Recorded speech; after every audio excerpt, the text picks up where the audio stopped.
Yeah, I'm going to talk primarily about our Atlas project in mouse and human. So, what are the challenges facing us as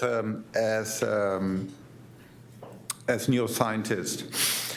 So, brains have a very large number, right? The human brain, it's roughly 100 billion of highly heterogeneous cell types. Right, so they aren't just neurons, they aren't just excitator inhibitor neurons, but they're probably on the order of 1,000 or several thousand different types of neurons, interacting with very large number, 10 to the 3, 10 to the 4, 10 to the 5 for certain cells, other cells across a spectrum of spatial temporal scales, from milliseconds to years, from nanometers to many tens of centimeters. So that's very different from the sort of system that physics typically or chemistry typically studies and excel at. We don't have a list of all the cellular components. It's difficult to simultaneously record for more than a tiny, tiny fraction of them. Either you can record bulk activity like fMR, EEG, MEG, for many of them at a very sluggish time scale, or you record individual neurons, but only tiny. So it's like trying to watch a movie, Hollywood movie, but you only have access to 100 pixels on the screen, and you're trying to infer the underlying actions. We have few relevant standards for interesting phenomena like 40 hertz, gamma synchrony, sharp wave, etc. We have very few to now central unifying projects, unlike physics like LIGO and the LHC. And they're on the order of 10,000 labs worldwide, right? There are 60,000 neuroscientists roughly, and they're on the order of 10,000 labs practicing with a vast, dizzying variety of questions, methods, protocols, standards. And sort of, if you go to the neuroscience, who of you has been among a neuroscience meeting, Society of Neuroscience? It's a little bit like a Big Bang, right? You just walk past miles and miles of poster and this diversity of projects and species, lifetimes, etc. And small PI-driven labs are simply not set up for large-scale systematic efforts. For a whole variety of reasons. Universities are fantastic institutions for generating new knowledge, but they're not very good at systematically serving that knowledge, partly because a principle of orthogonalization, each PhD thesis has to be as different from the previous one as possible. You only get your Nature paper and your R01 grant if you do things that are very differently. So that's great if you want to make discoveries, but if you want to do things systematically, it's really very difficult to operate in that mode. So here we are trying to offer a different model, not a better model, most emphatically not. What we do is simply different. It's a different form of science organization. Again, if you look at physics, you have a very large ecosystem. You have thousands of small PI-driven labs that do physics, experimental theoretical physics worldwide, and then you have medium-scale labs, and you have very large national or international labs, like DOE-funded labs or CERN, etc. So there's no reason the same thing shouldn't be true in another science, like neuroscience, that's leaving its romantic phase and really entering a much more mature phase, dictated by particularly by its funding, where people want not just discoveries, but they want answers and therapies. So we're an independent, non-for-profit medical research organization. We started in 2000 years, and we do basic science in the brain sciences. Right now, there are roughly 330 employees. The culture at the Allen Institute is something between a university and a biotech startup. So we are very much focused on basic science. Everything, most of us, like myself, are basic scientists. Everything we do, we put out on the open. We have this radical open science policy, right? We put all our data, all our metadata, all of our protocols, everything is online. So in that sense, we are very much academic, but we also, like biotech, in a sense, we have very specific goals. We have something called SMART goals. We have project management. We are judged by the specific goals we achieve and to the extent to which we achieve them. We have products. Our products are our various data releases, and we're driven by, we commit to our donor and to our advisory board that we'll have this cell type or this methods out there by Q3 of 2019. So we work very hard to do that. So it's sort of basic science driven, but much more organized and typically at a university. When I came in agreement with Paul Allen, our donor, we started a 10-year program, $1 billion, roughly up to 500 people. That's going to end in 2022 for building cellular-level observatories for the mouse and the human cortex and for doing complete census of the cell types in the human and the mouse brain. We are primarily only focusing on the lab, mouse, and human. That's our budget. Some of what I'm going to talk to you about is funded by 3 very large NIH grants. We got a sort of a commitment for $100 million from them, and we're executing on that. But this is the contribution from our donor. Everything I'm going to tell you is due to the generosity of one man, Paul Allen, who remains very involved in the Institute and its programs. So it's as I said, there are many, many people. This project probably occupies roughly 200 people, the cell type project in mouse and human. I'm not going to, so these are just some of the senior and the mid-level leaders. I'm not going to go through all of them. The person that I did want to outline, because here I'm mainly going to talk about our human program, and the lead of that is Ed Lean, who's an investigator at the Institute and also an affiliate professor at neurosurgery over at the UW. So what's different about the human brain?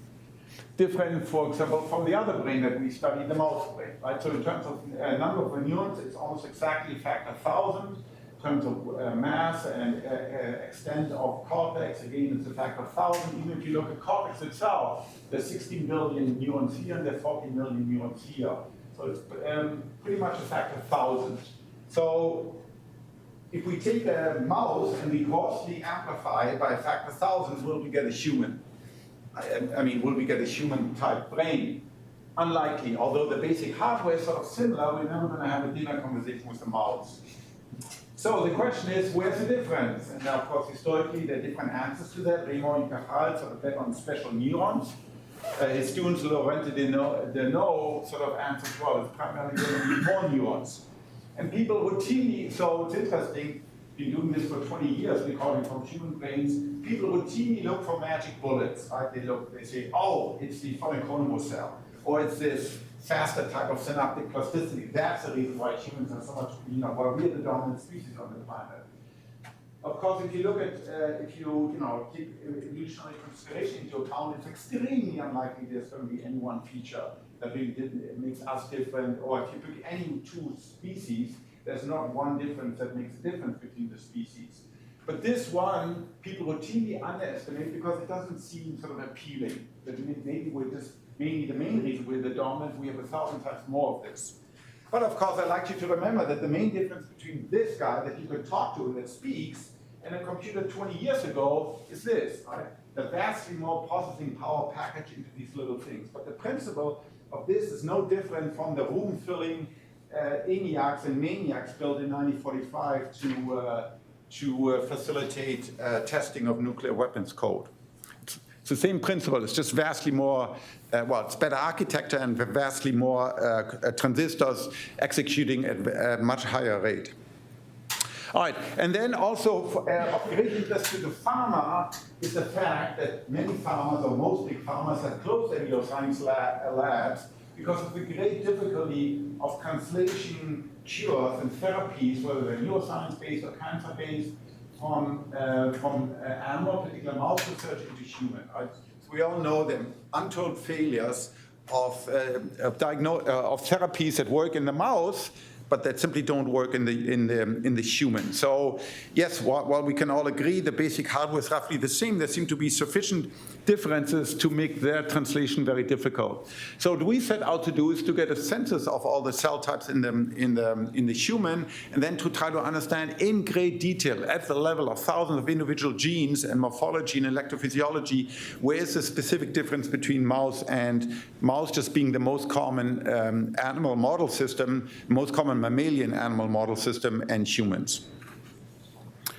All right, so we all know this. So there's this great progression from rodents that are very popular study with 40 million cortical neurons, this is our cortex, to humans, which is 60 billion cortical neurons. Last common ancestor roughly 65 million years ago. By the way, little known is this inconvenient fact. Inconvenient fact, if you think we're on top because we have the biggest brains, that the dolphin, this is a dolphin, a harbor whale, I think it's called, sorry, has actually a brain that has 37 billion neurons. So these guys, of which there are dolphins around in the northern Atlantic, there are only a few thousand of these gorgeous creatures left. They have a cortex that's more than twice as big in terms of cellular constituents than humans. We don't quite know why and why they're not the dominant species, maybe because they don't have hands. The ancestor of all of us, of all of those animals, including us listed there, is sort of this creature that the last common ancestor, roughly 63 million years ago after the CT transition, after the asteroid wiped out the final remaining dinosaurs. So we're going to focus on cell types. So what is the idea with cell types? Well, so from early days, from Golgi, in particular Raymond Cajal, they realized that there's not just one type of cells, but there are many different types of cells. This has really come to fruition in the retina. So the retina is a piece of neural tissue. It's half the size of your typical cranicle, and pretty much that size of it, the thickness of the cranicle, that lines the back of your eye. And it, in principle, it performs what we think of as a simple operation. Same thing that our camera does here. It takes the streams of incoming photons and converts them into action potential and puts those onto a million optic nerves that make up the a million ganglion cells axon that make up the output of the optic nerve. But for this seemingly very simple job, this is an old picture from 60 years ago. Here there are 40 cell types. People now believe a complete accounting is probably closely to 80 or 90 different cell types. Starting with the 3 different types of cones and bars, horizontal cells, bipolar cells, amacrine cells, and ganglion cells. So they're probably on the order of 30 different types of ganglion cells that cover the retina. So really the best way to think about your eye is not just one camera, it's 30 different cameras, specializing for wavelength, for direction of motion, for contrast, for intensity, and for other things. So what looked like very simple turns out to be quite complicated. And now we know enough that all the various forms of blindness that originate in the retina or pathologies seem to be associated with specific types of cell classes and deficits in particular types of cell, or in more specifically, in specific deficits of one particular type of synaptic connection between, for example, established amacrine cells and on-off-direction select. So there it seems to be that the more you understand about cell types, the better you can diagnose and you can ultimately develop therapies. Now the retina is relatively easy. It doesn't have plasticity. Certainly not in the adult. It's feed forward and there's no input, at least in mammals, there's no input from the brain proper back into the retina. So it's a relatively conceptually much simpler structure than cortex. Now if you think about cell types, how do you classify cells, right? So this is a very old problem, goes back to Aristotle and to Plato, namely how do you distinguish things, right? It's a general it's a sort of almost a metaphysical question of ontology, what exists. I mean, does it make sense to talk about all white objects or all green objects? And how do I ascertain the reality of whatever classification I impose onto nature? These taxonomic questions have been addressed over the last several centuries for species, right? When you look at species, obviously they're cats and dogs, they're very different, but then there are other species where it's less clear whether there are differences, particularly if you look at sort of outside the mammalian kingdom. It becomes very difficult. For example, if you look at bacteria or you look at various fish, it may become very difficult to say, are there clearly at least two distinct species defined by do they interbreed or not? And so for species taxonomical consideration, there are these various criteria. And we have to think similarly about cell types. as we get ready to carry out these large-scale surveys. And so the idea is just like when you look at species, you have to look at the DNA, you have to look at the morphology, you have to look at the function. We're doing the same now for cells. So we can look at, for example, classical, of course, we have 150 years experience of this. We look at the different morphology. The dendritic tree, the axon in particular, where they project to. There's now techniques that we can do that. We can look at some of their function. Best, of course, to do it in situ, in the tissue itself. With for humans, it's extremely rare that you can recall from neurons, so you have to do it in a dish, in a slice. Because a dish is a comatose brain. That's really not really, a normal brain, but you can do some classification. The one that's currently all hot, very popular, although it being a case of looking under possibly being a case looking under the lamppost because that's where the light is brightest, is transcriptional. Right? They're now enormously, there's been an enormous explosion in techniques around sequencing, RNA sequencing at the level of single neuron. Right? There's this revolution going on over the last 10, 15 years where we can now, with some of the modern techniques like dot-seq, we can sequence the RNA actually expressed in a particular cell for fractions of a dollar. And so we can do surveys of 100,000 or million cells. We use somewhat more expensive techniques. We use whole RNA sequencing, very deep techniques. So typically we read 8 or 10 million reads on our cells. It's 2 orders of magnitude more expensive, but it really gives us a very deep reading. And as I said, the primary reason that many labs do this now, this transcriptional reading, is because you can automate it. You can use modern technology, computer technology, and optical technology to automate this and do this in large numbers. Well, this morphology is still, we've tried to automate it, it's still very, very difficult and still very painful to do. This takes individual, still days and weeks to do single cells, but here you can do in pipeline mode, thousands, 10,000, 100,000 cells. All right, and so then what we're doing similar to species, you have this characterization, for example, for any one tissue, like spinal cord here or cortex. You have neurons and non-neurons, I've already shown. You have subclasses, broad subclasses, and then you go to types, and then you go to subtypes.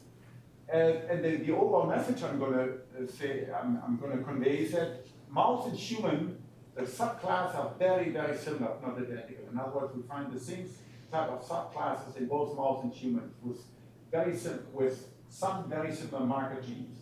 Down here at the subtype level, they can be very, very different. And of course, if you have a drug that acts on a specific receptor, then knowing which receptor it is in the mouse is simply not going to be all that helpful because, as I said, down here, a lot of the marker genes are quite different between human and mouse specific cell types. We all have, both us and mice have PV and some starting VIP, etc. Type of subclasses, but if you want to go down to the level of subtype, you've got to be much more specific. All right, so we have a lot of experience in this space. We have we have one large Nature article coming out next month. We'll be doing this, and I'm not going to talk about it at great depth. So we've done it a couple of thousand cells in an earlier paper in primary visual cortex of mouse, and now we've done it in many cortical areas.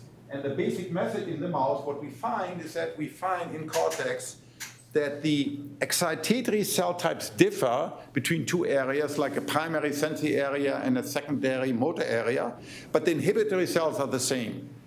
The inhibitory cell types we find in visual cortex, and in this case, secondary motor areas are the same, transcriptional defined, but the excitatory cell types differ. They differ, we believe, because they project to different areas, right? Because if you're in V1, you send your information to different areas inside cortex or subcortical than if you're in motor cortex, because it's different information. And the zip code, as it were, where you need to project to, is going to ultimately, of course, has to be in the DNA and in the RNA. And I think that's why the main reason why we find different excitatory cell types, but similar inhibitory cell types. That's in the mouse. Here, yeah. So this is here we find, I can't remember what the latest is, 130 or so types of cells in two tissues, although we've now done it in many more cortical areas, in the primary visual cortex and anterior lateral medial. So this is part of secondary motor cortex. This is mouse. And the main thing I wanted to draw your attention to is that here, so these are dissected areas, and black shows you when we the cell types we find in the motor area, and this lighter purple, violet is one we find in V1. What you can see here, that excitatory cells we either find only in one or only in the other, but inhibitory cell types and we find like 10% of the cell types are non-neuronal, microglia, astrocytes, etc. They're shared across these different areas. Yeah, this has like 15,000 cells, no, 22,000 cells, typically 2.5 million reads. Why we have this? Why we should have 21 different somatostatin interneurons as defined by transcriptional markers is, of course, very unclear. Some of the diversity we can explain by developmental origin, like, for example, whether you originate in the CGE or the MGE, but why you have so many cell types at this point is very unclear, probably for a combination of developmental evolutionary reasons. We don't know. That's mouse.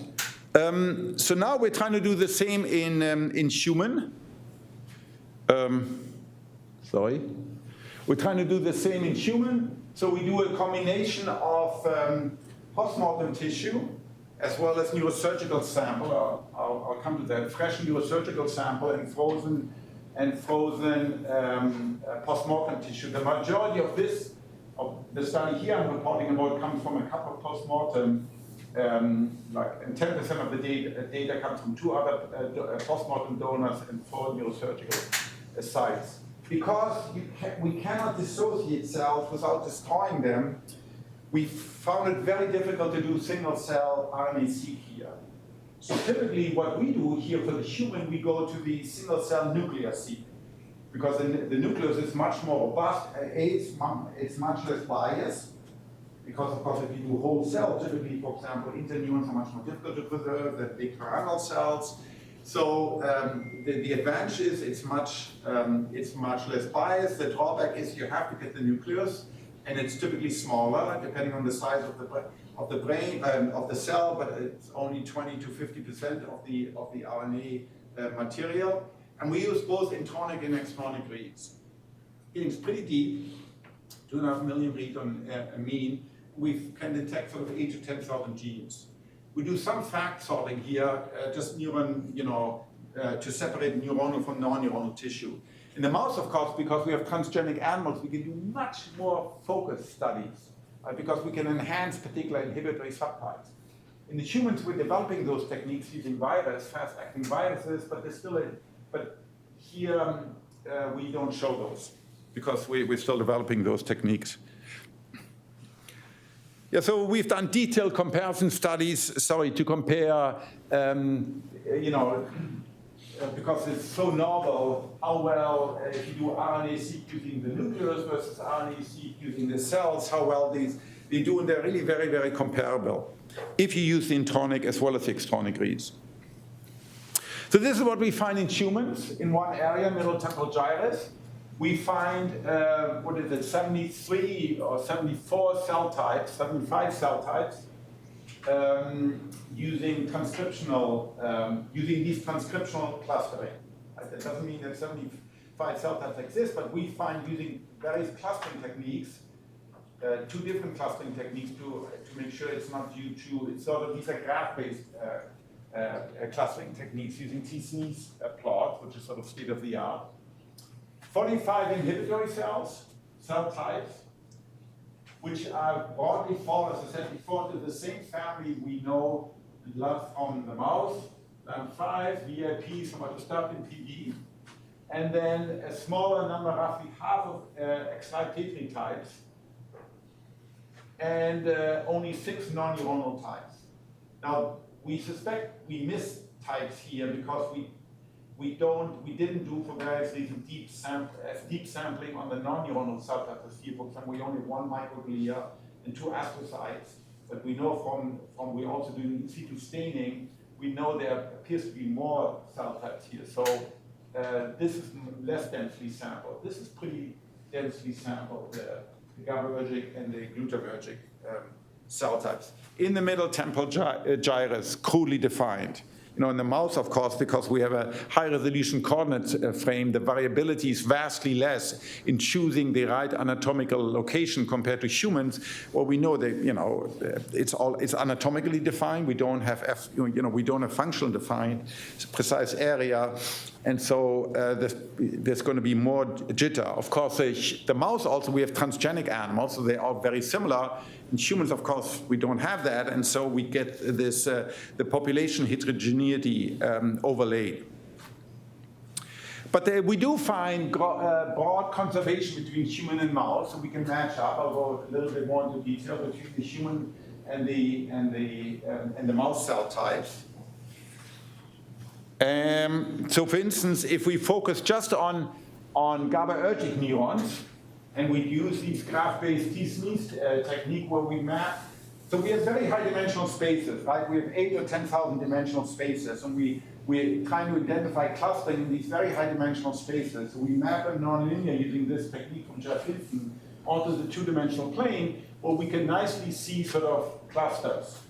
And you can see what one of them is the triangles, the causes are mouse, and the triangles humans.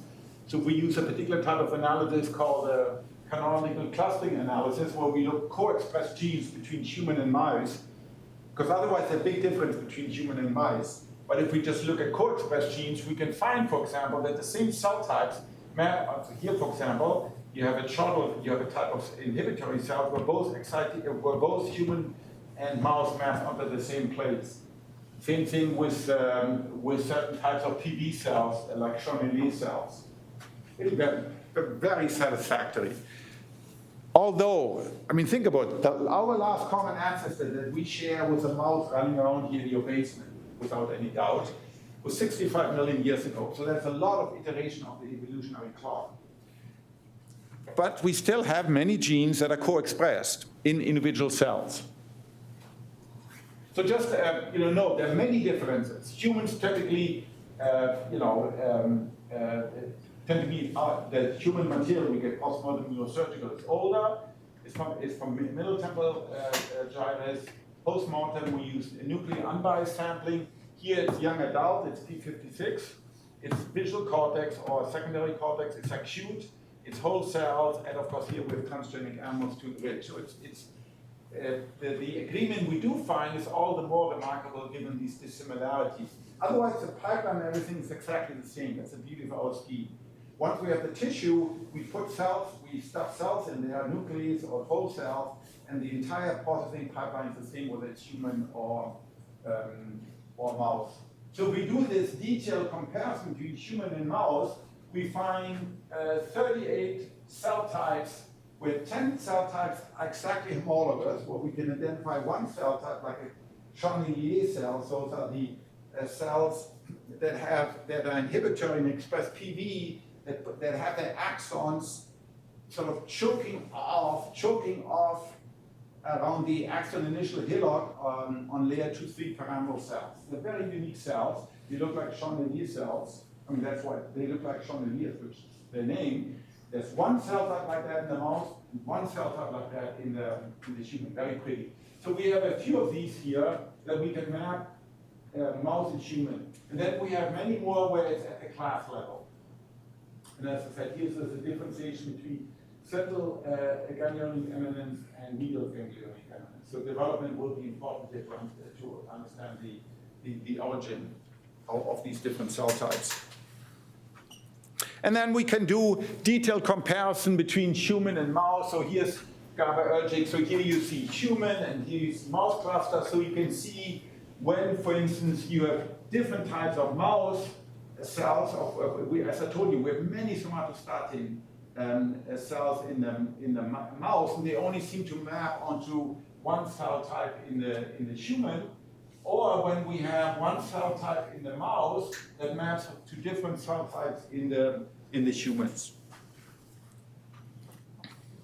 And for some, we have even more. We have detailed morphology. Let me come to that in a second. We have detailed electrophysiology.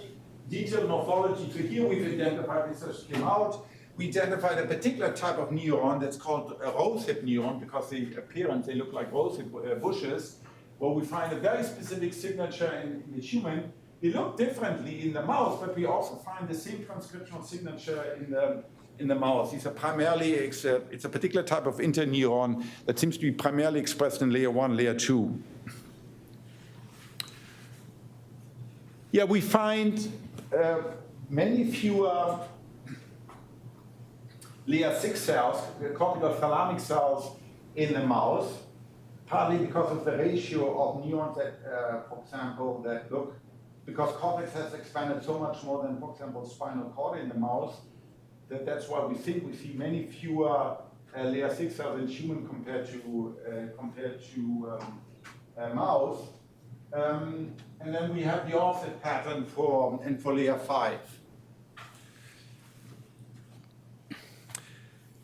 So if we look at the genes that mark, so typically we have, I think the median number of genes that we use to identify a cell is 21. So once again, you've got to remember, we are operating in very high dimensional spaces, 10,000 dimensional space. And so we try to find clusters there. And typically that's a combination of many different genes that distinguish one cluster from the next. And so now here we can look at, for example, for two types of cells that do have a one-to-one mapping. As I said, one type of Shanghai cells in the human, one type in the mouse. But then if I look at the expression of this particular, of these various marker genes, so the yellow ones are actually marker genes, the black one are all these thousands of different genes we find in this cell type. This band is plus minus a factor of 10. You can see that some marker gene is very highly expressed in the mouse, but very little expressed in the human. And here's the same for microglia. So you can say, yes, at the class level, the same types of the same type of groups of cells, of genes seem to be expressed in these homologous cell types, but each individual one can actually differ significantly. And that's really problematic if you build if you design a small molecule or something against, to try to activate and inactivate some of these genes or the protein product, because they may differ dramatically between human and mouse. All right, how do these cells look and what's the electrical behaviors? And what are the properties of these molecular defined cell types? So this is again from human, where we can now record, that's not what I'll talk about, record and do morphological reconstruction of the same types of cells. So so first of all, there are few, for historical reasons, this has been done since several decades. It's really been pioneered, coming out of neurosurgery, of course, really been pioneered by two groups. One is a group of Gabor Tamas, who's been doing this roughly 15 years in Hungary. And the second group that's doing this since quite a while is Heid Mansfelder in Amsterdam. So we developed some of these techniques together with them, but then we also made them, because that's what we do well, we made these techniques very rugged, very robust. So we now, for example, can record probably an order of magnitude longer in the mouse, in human cells than mouse cells. So in mouse cells, typically if you cut fresh tissue, it lasts you 4 hours or 6 hours, and then the gradient runs down, the cell stops firing, you don't get synaptic potential anymore. We can do this easily for days in the human neurosurgical tissue.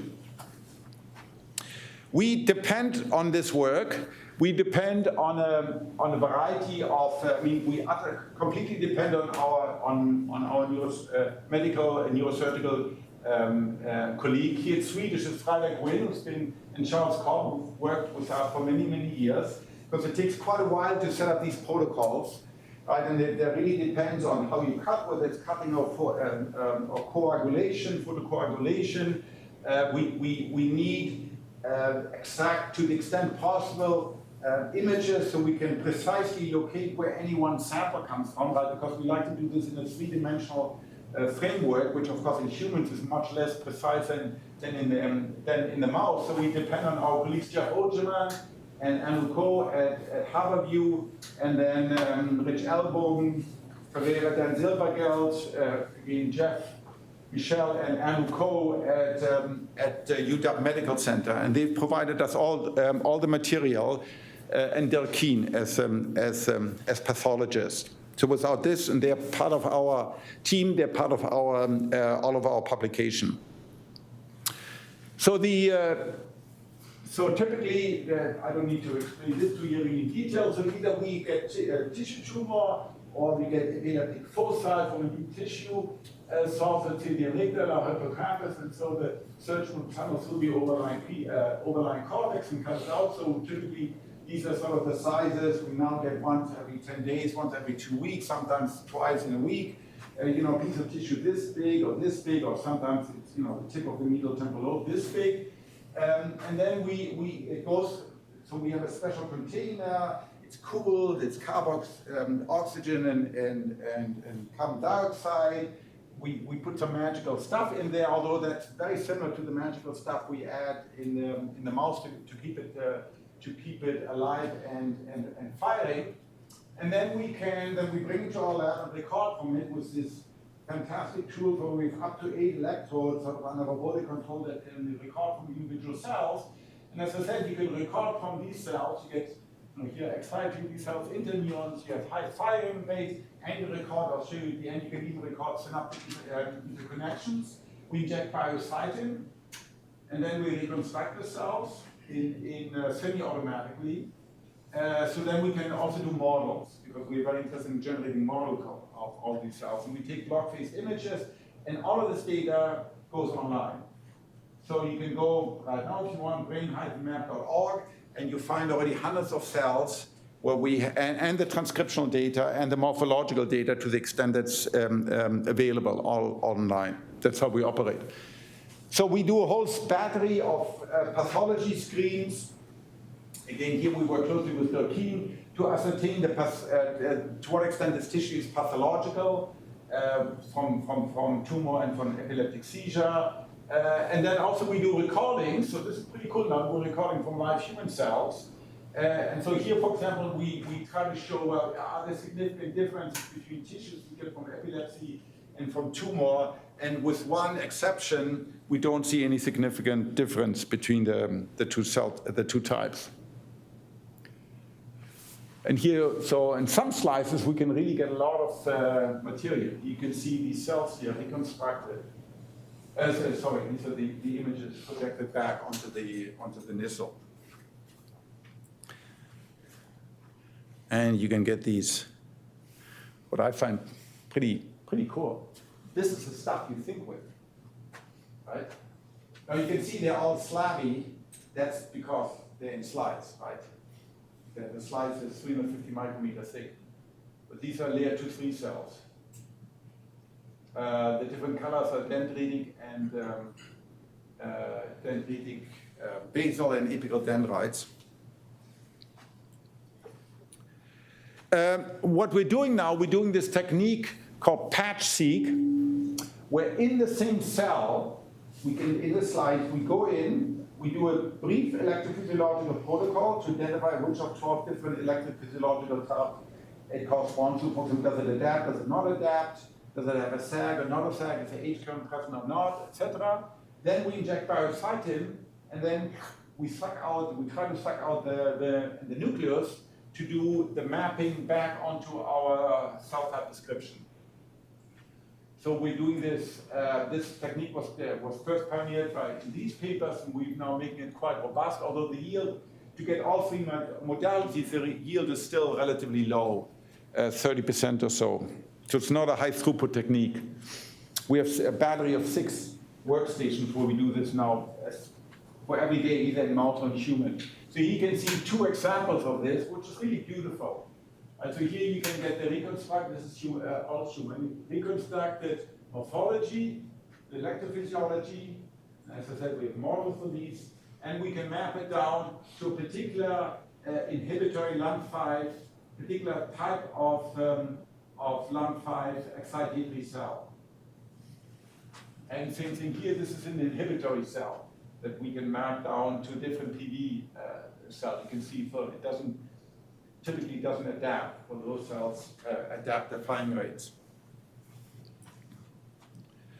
And what we're beginning to do, this is still work in progress, we're trying now we have now several hundred of these cells where with the morphology and the electrophysiology, we're trying to cluster these cells to see by morphological criteria or by electrophysiological criteria, how many types of cells do we get? So we call them M types or E types.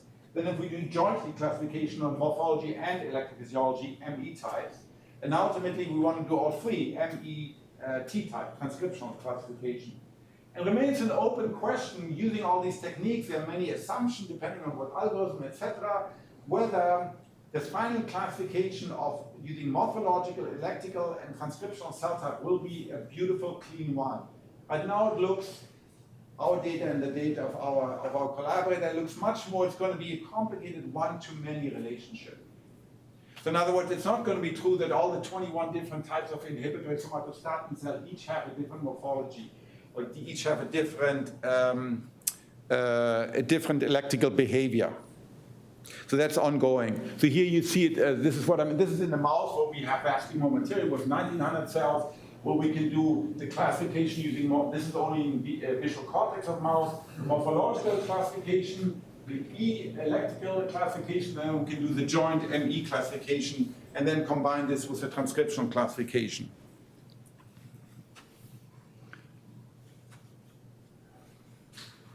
This is a speaking point I always use to say, do you know which one is human?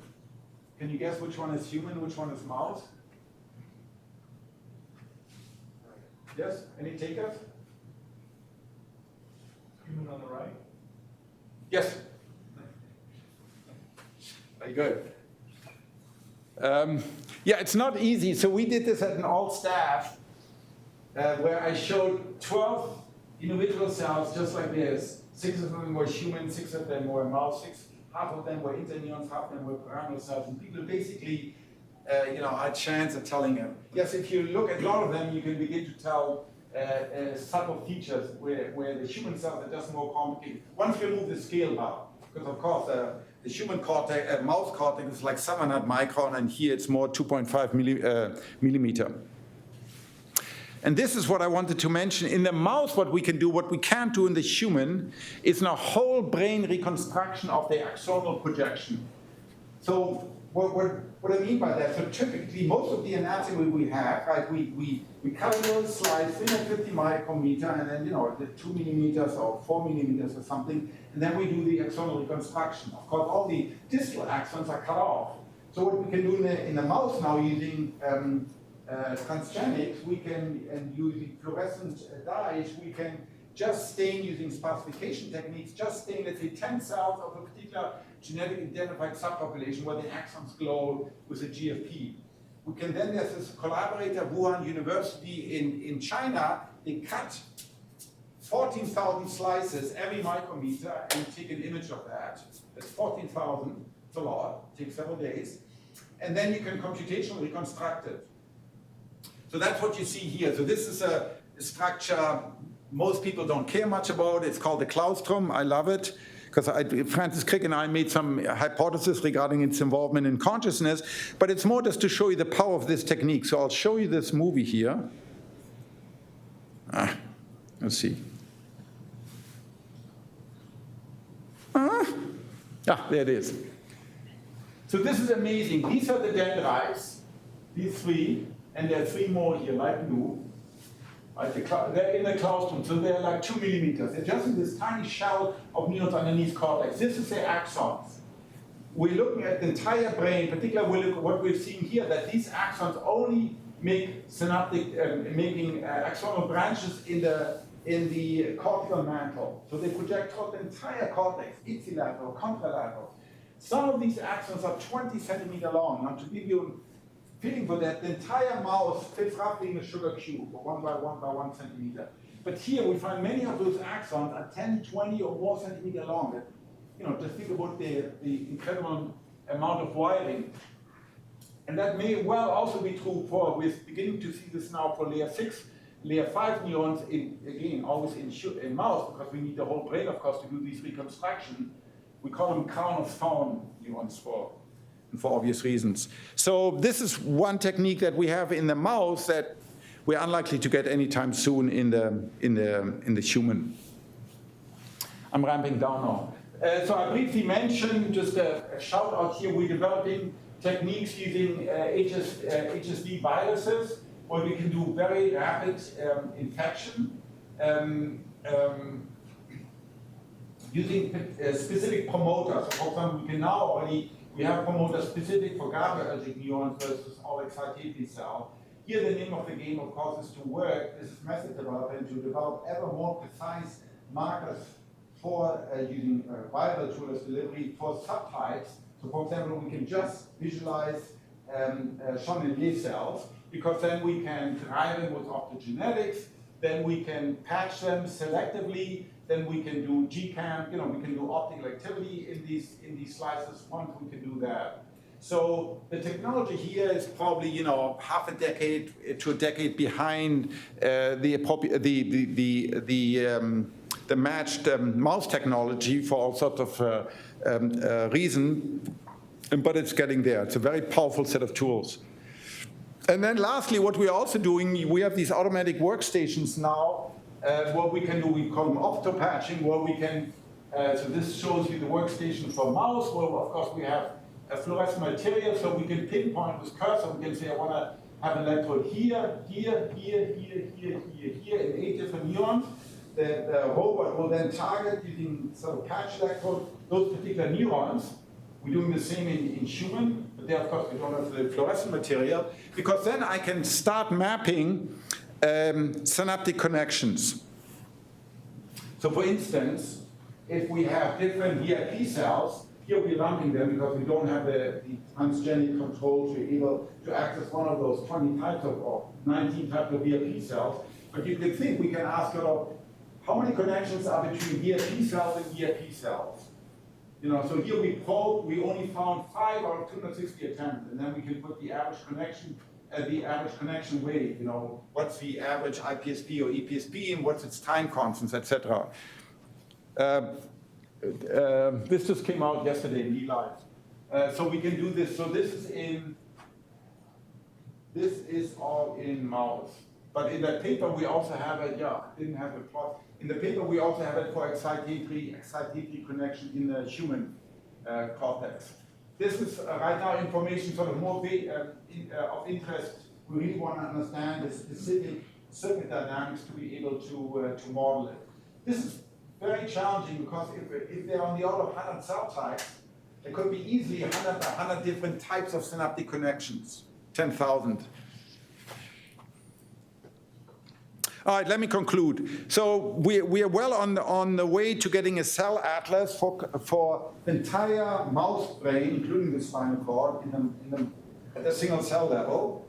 And we are getting ready. Right now we're doing this for the human. We're doing it in cortex and hippocampus. But we got large-scale funding to do it in parts, also in other parts of the brain, including the spinal cord. To the extent that we can get fresh tissue, we can always supplement the purely transcriptional effort with electrophysiological and morphological characterization. Of course, we're very easy to work with. We're always willing to work with other investigators. All right, so I hope I've given you a little bit idea of what we're doing. So this is a project that's going to run till 2022, and then it'll start ramping down. We're not sure yet what we'll do for the next 10-year plan, but we're very interested in the idea that I know you're very sympathetic to, that different types of neurological or psychiatric diseases are due to pathologies in particular type of cell types and their connection. And so we believe in the measure that we understand more and more about cell types and we get genetic access to them, we'll be able to make a big impact in certain fields like ALM, ALS, or other sort of pathology where we have some indication that there's some cell type specificity. We have, so as I said, we're very different from a university. We have these few large team projects that we focus on. So we always have this question, which one do we focus on? We constantly, half the time, or two-thirds, or 3/4 of the time I have to say no to ideas that people bring to me, because if we pursue too many things at once, we won't be able to do anything very well. This really imposes some unique challenges, right? How do you motivate? You want to recruit the best people from universities. How do you motivate them to work in large teams? Believe me, this puts a lot of issue like publication, right? Our big impact publication of 50, 60, 70 authors. And so, how do you deal with authorship and who goes first and all of that? And we have endless discussion about that. But I think this allows you to do things at scale with a degree of comprehensiveness and then openness that's very difficult to emulate at a PI-driven lab. But ultimately, it's really an experiment also in the sociology of neuroscience, harnessing the power of large number of specialists all together to pursue a common goal. And as I said, this is only possible thanks to the generosity and wisdom of Paul Allen. And with that, I leave you with this beautiful picture of human neurons. The mysterious butterflies of the soul, whose beating of wings may one day reveal to us the secrets of the mind. With that, I thank you for your attention.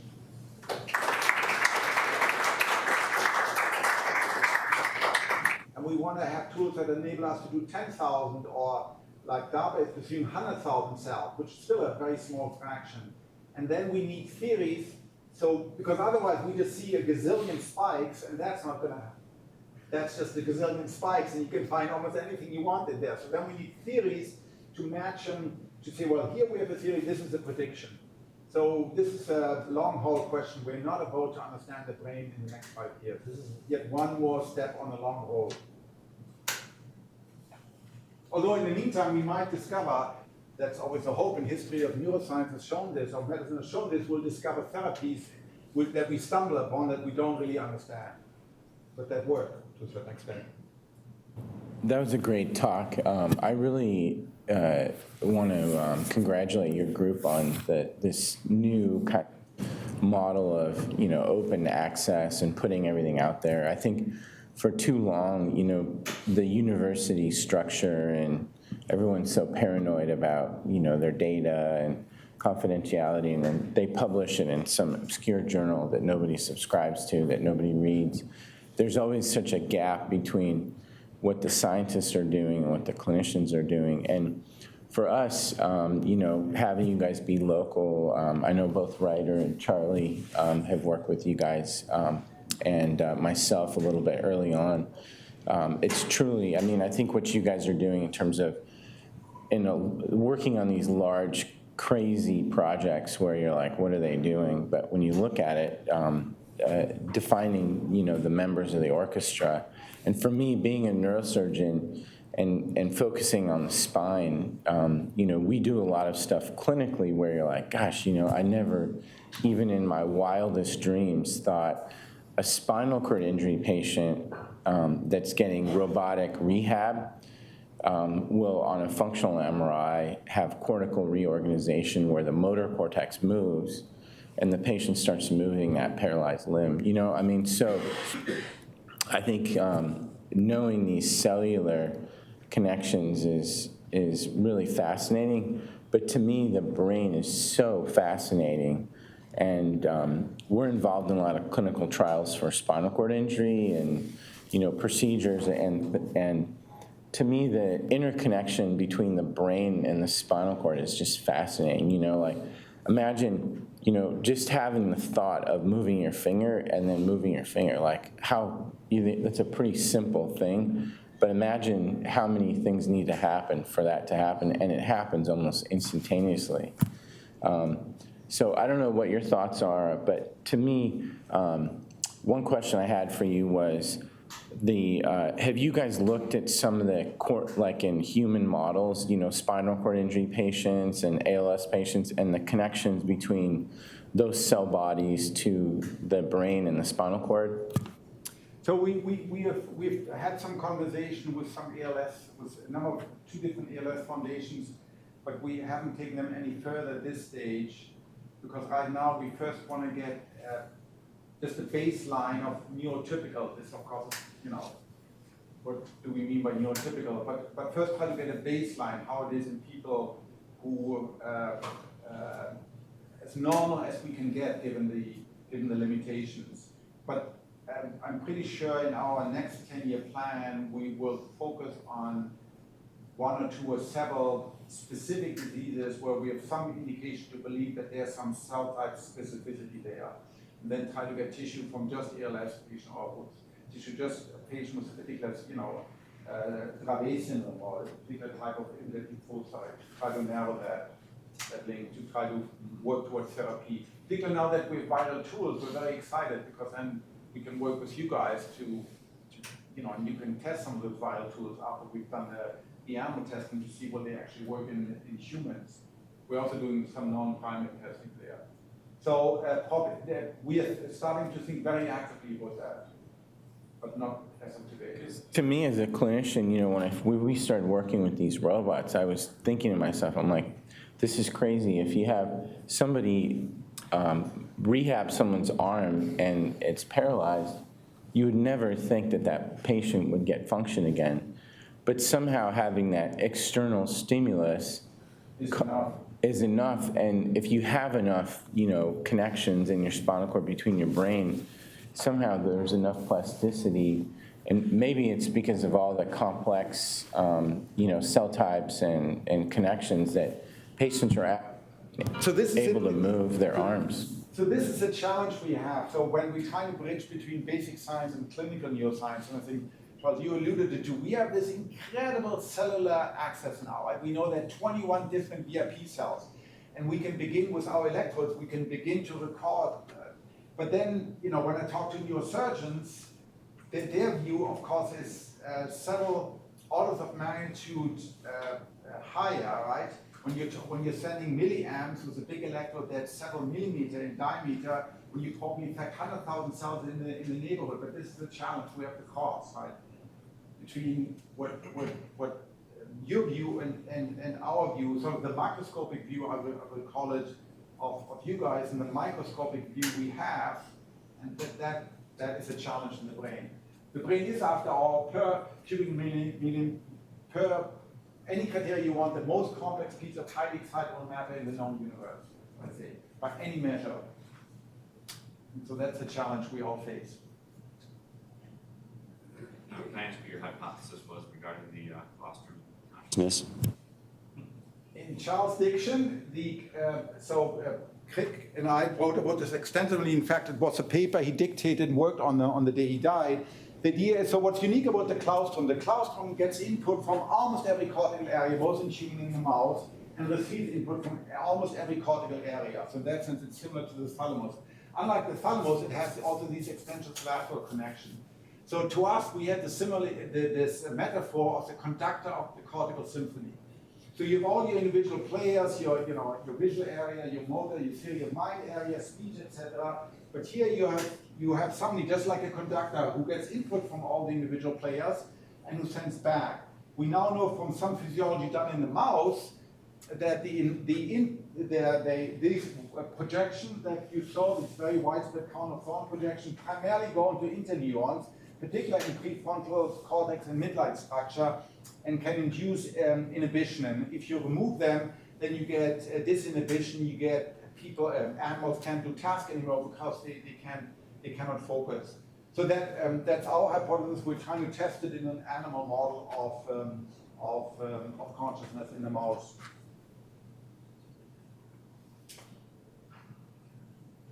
All right. Thank you much. Thank you much for your attention.